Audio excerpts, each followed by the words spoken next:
Hannity, from the Obamacare train wreck to the negotiations with terrorists in Tehran, it's no secret that, in my opinion, President Obama is in way over his head. Joining me now with his take, author of Miracles and Massacres, True and Untold Stories of the Making of America. And, of course, he hosts his own radio show, nationally syndicated, and he runs The Blaze, which is one of the top websites now in the country. Glen Beck, sir, how are you? Thank you very much. I'm very good, Sean. Well, happy holidays to you.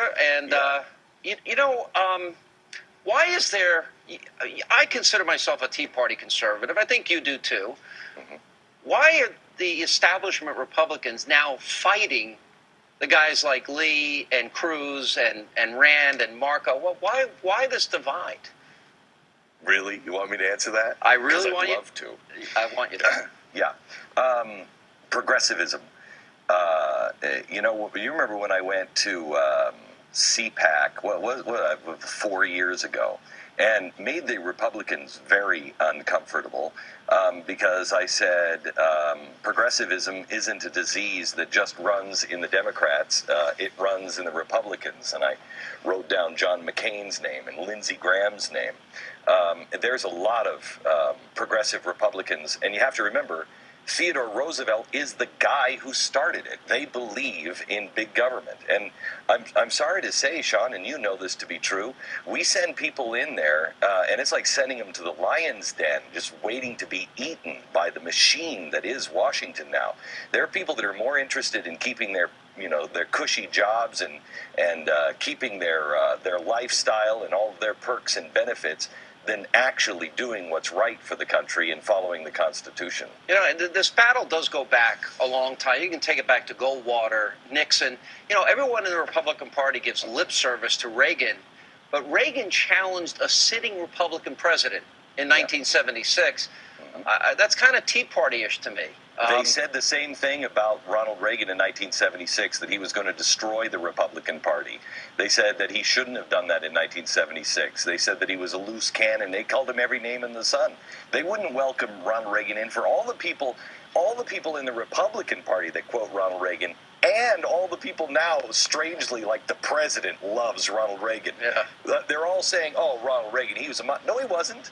No, he wasn't. He was saying exactly the same thing. Many people who are now having stones thrown at them by the Republican establishment, he was saying the same thing. Yeah. When you look at this state of the economy, Obamacare, the disaster, the rise and the ever-growing government, deficits, debt, doubling of the people on welfare, what do you think in the privacy? I know you spend a lot of time reading, and you now become a student of history. What do you think privately is going to happen to this country?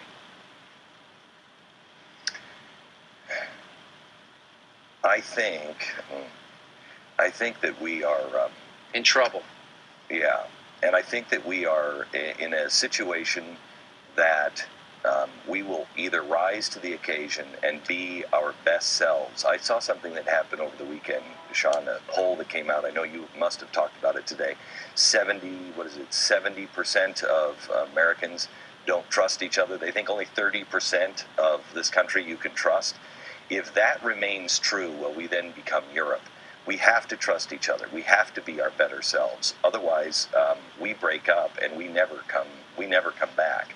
I think there's personally a very good chance that with the Mike Lees and the Ted Cruzes of the world, that there is a chance that we do to the Republican Party what the Whigs, what happened to the Whigs. They just went away. There was no third party. The Republicans, there were 20 of them, and in 1853 and by 1860, they had a president elected. And I think that can happen in a faster time because of the internet. If people stick to their principles, and the people of the country remain good and decent to each other.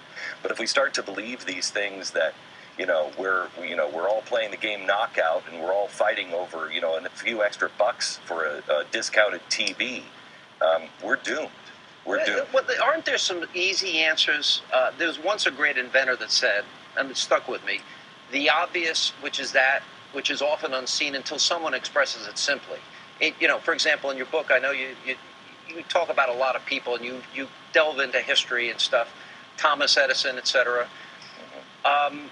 But isn't, for example, cutting one penny out of every dollar that government spends every year for 5 years, and you get to a balanced budget. Isn't that a simple idea?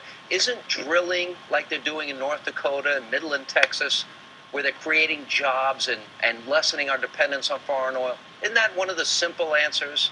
Yeah, I do. I don't think anybody in Washington on either side is actually looking for an answer. I think there are some in Washington, but they're in the minority, and in the minority, the great minority in the Republican Party that are actually looking for answers. And the longer we go, the more simple, but the less easy those answers become.